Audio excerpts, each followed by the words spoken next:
1. I work at a pretty small hardware store. I work best in mixing paint, and I also have a background in art, so I'm pretty good with colors.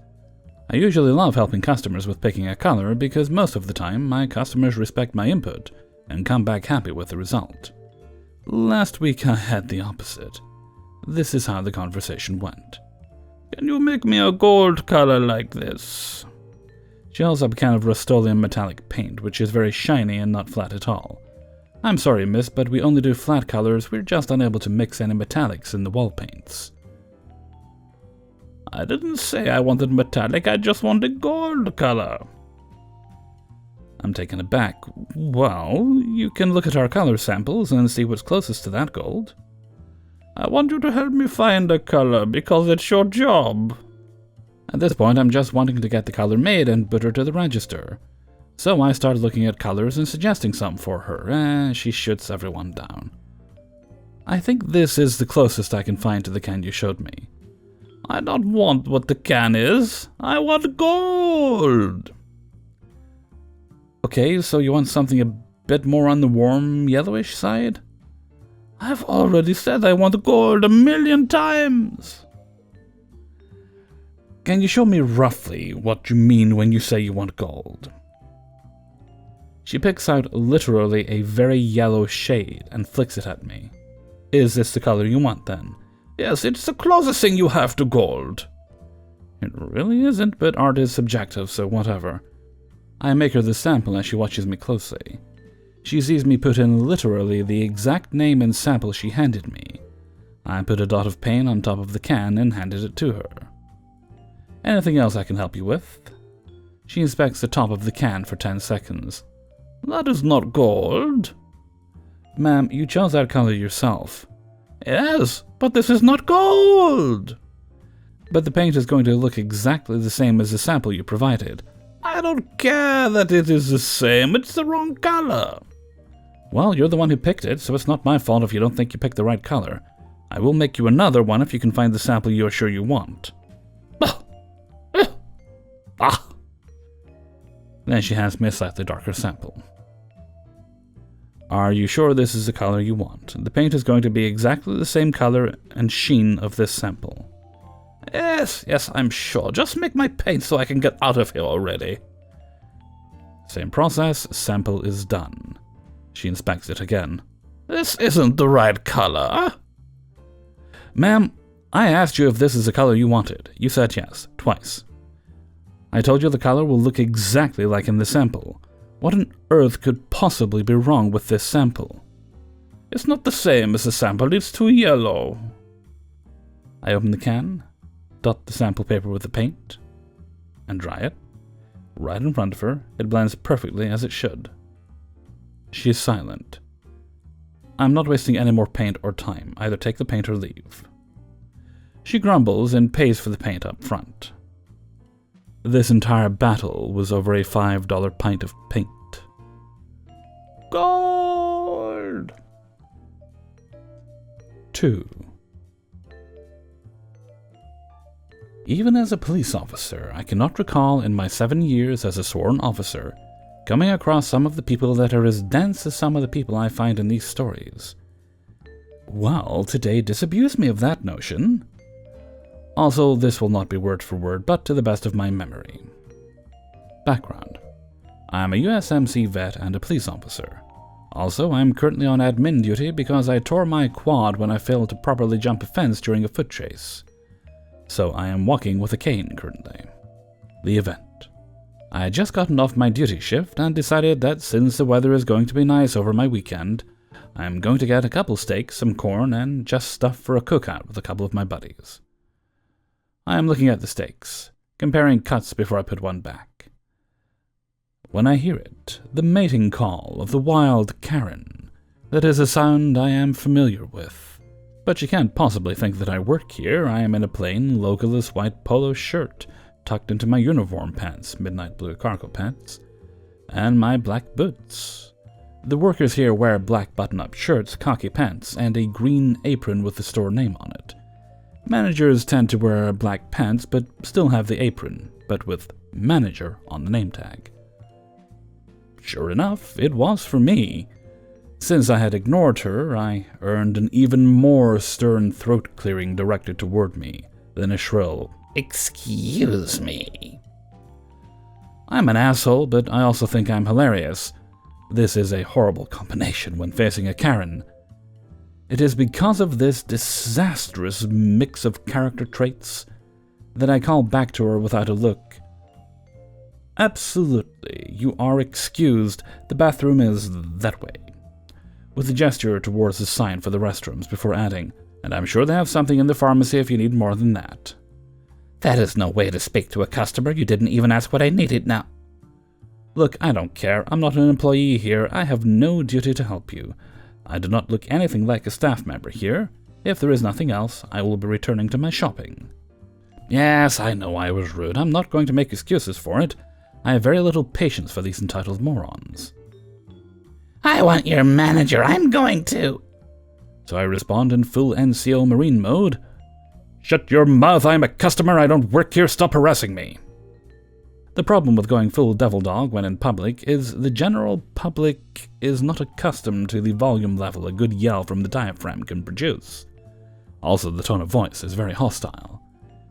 The bigger problem with going full devil dog is when you're using a cane to keep your standing, it becomes very easy for you to be toppled, and this is exactly what Karen did. Fair play, Karen. Fair play. She kicked my cane out from under my hand, and I was too far forward to recover and went down like a sack of potatoes. She then started hitting me with her purse. I've been hit harder by pillows wielded by my 6-year-old niece, and yelling about me assaulting her and needing the police. I don't know if it was 2 minutes or 30 seconds, but it wasn't that long. It just felt like it was a bit because I was embarrassed about how easily I went down and how much it hurt my leg. But it was this point that the assistant manager comes over and gets Karen off me and helps me up. The whole time Karen is still screaming, until she remembered that she had her own phone and dialed 911, screaming things at me like, "I'm calling the police, you're in trouble now," and "I didn't ask for you to rape me." What? The assistant manager looked at me confused as I was, and I just shrugged. "Do you know what's going on?" Yeah, she tried to get my attention. I made a glib remark. She told me to get my manager. I dressed her down. Then, as I was in the middle of unloading on her, she kicked my cane and I went down. You saw the rest. "Liar, you felt me up, and then when I pushed you off of me, you hit me with that stick. And if it wasn't for the fact that I hit you with my purse, I'd be dead." At this time, I'm pretty sure the dispatcher had said something to her, as she said into her phone, "Yeah, he's about 6 foot, a large white man in a polo and black pants and boots. We're at the," and she gave the name of the store. "Yes, I think I'm safe. The manager is here, but he seems to know my attacker. I think he wants to rape me too." "No, Karen. No. No one wants to rape you." The assistant manager and I exchanged looks before they asked me, "It appears she called the police. Can I ask you to wait in the store?" With a nod, I say, "Sure, I'll wait."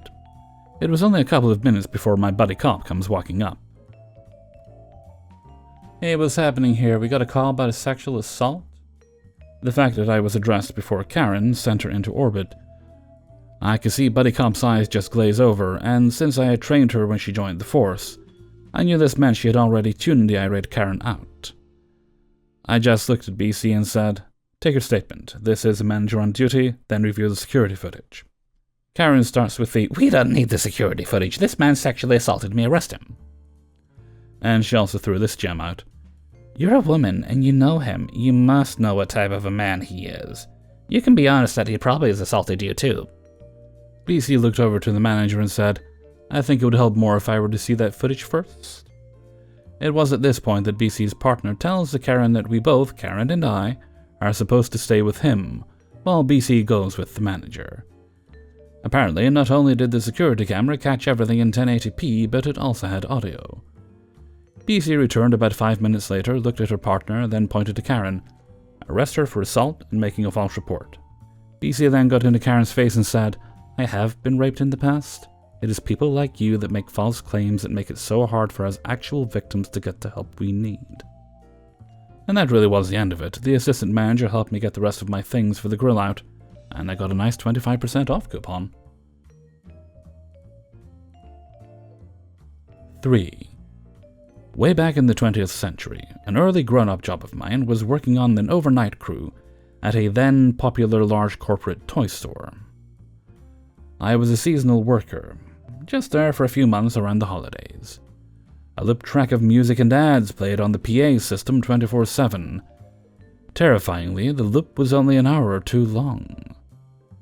Even the best music in the world will get old if it's fed to you half a dozen times every day, and as you can imagine, a toy store around Christmas was not playing what might be termed any reasonable adult's favorite music.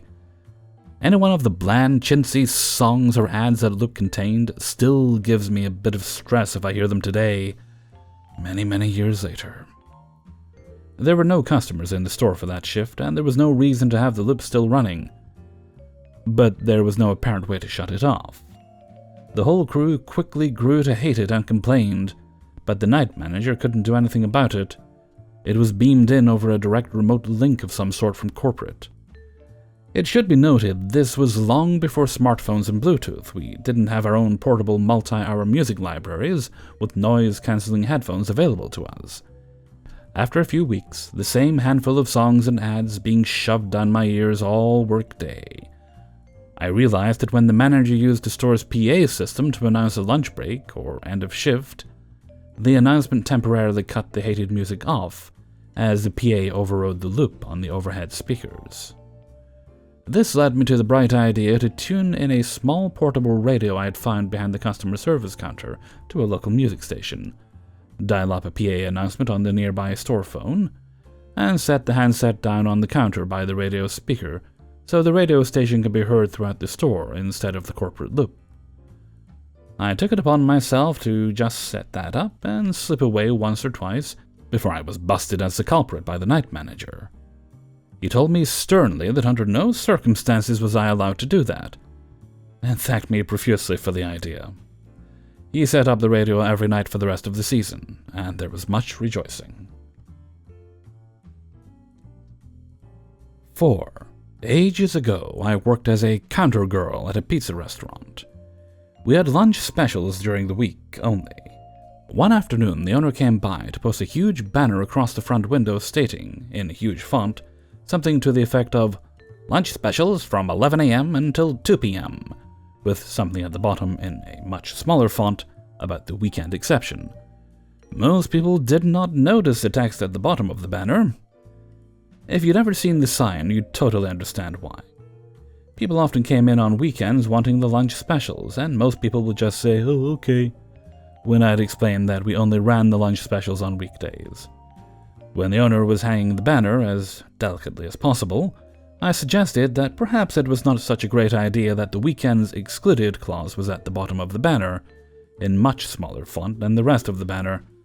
My boss's response was to wave me away whilst dismissively saying something to the tune of, "Never you mind, young lady." Figuring I'd done my duty, I walked off to get back to my chores. One weekend afternoon, 2 men came in together, and both expressed an interest in the lunch specials. I politely let them know that we did not offer the lunch specials on the weekends. Both men turned around to take another look at the banner. Then they turned back to me, and Manny shouted, "The sign really ought to say that." When I replied, "It does," both men took another look at the sign, then turned back to me, and Man B growled, "Where?" I explained that the disclaimer was at the very bottom of the sign, and yet again, both men took another look at the banner. Man A insisted I show them the disclaimer. I walked with the man over to the sign to point out the disclaimer. Man A declared it to be a shitty thing that the disclaimer was at the bottom of the banner in a much smaller font. I implied that I agreed with him, but the owner had made the unilateral decision to post the banner. Man B demanded that I pull the banner down right that moment. I explained that if I were to do that, the owner would write me up. Man A instructed that if the owner were on site, I needed to go get him, and when he found out that the owner was not on the premises, and that I was not privy to his schedule, Man A blew up at me for not being able to tell him when the owner would be coming around again. I calmly explained that the owner had exercised his right not to disclose his schedule to me. Man A then demanded that I attempt to get my boss on the phone, to which I replied, My boss will get mad at me if I do that, but I can take down your contact information to pass on to him." At that point, Man B sighed dramatically and said, "Okay, fine, whatever." Which was exactly my sentiment. 5. The summer after I graduated from high school, I worked at a very large regional coffee chain. For the most part, it was a fairly decent job, and I loved interacting with the customers. Well, all except for one. Grump. Grump was always in a very bad mood with everyone he dealt with. He always yelled and had a very short temper. The first time I waited on him, I was yelled at for not immediately knowing what he wanted for his usual. It was my first time taking orders, so naturally I had no clue what he would usually order. I very politely apologized for not knowing what his usual was and explained it was my first day. Rather than apologize or even show me an ounce of patience, he proceeded to yell at me. "I come here every morning, I want my usual order and I want it now." I replied very politely, "I understand, sir, and I will happily get that for you.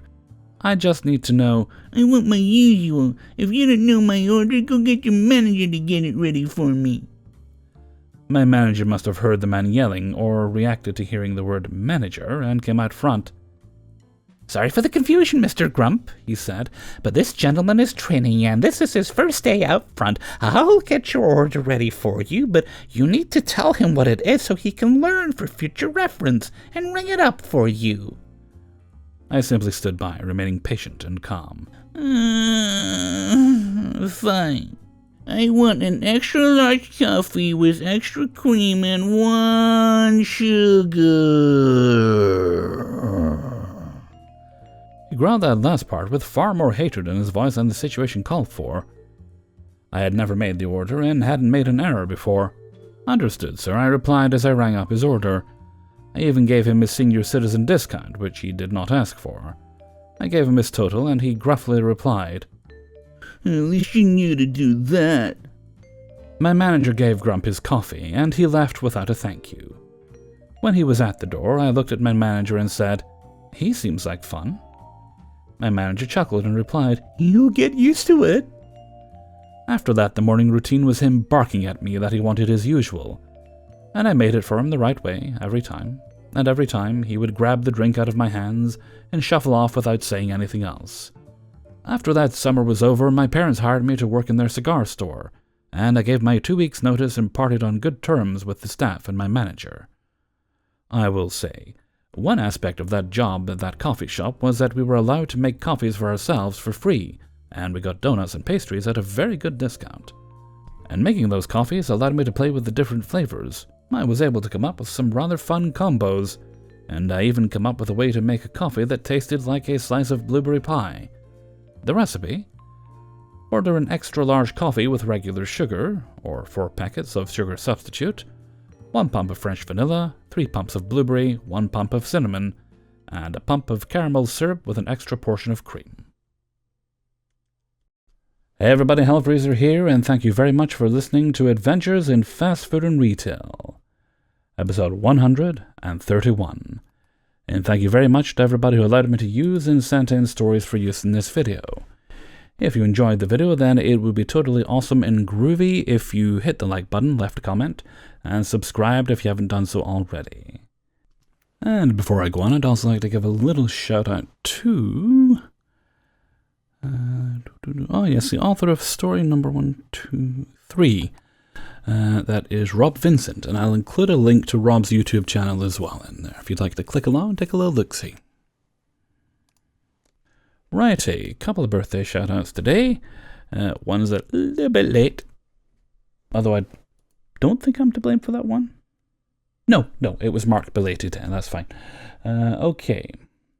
Number 1 goes to, well, I won't say their full name, but number 1 goes to Erin, who turns 24 years old in the past. They were 24 on the 24th. Well, that's quite easy to remember. Very happy birthday to you, Erin. And the other one goes to Emily, whose birthday is today. That one's on time. Very happy birthday to you, Emily. well, this should be quite, that means I'm going to do my little sing-song in a minute. Erin and Emily. Those names go very well together, don't they? Okay, does Emily say how old they are?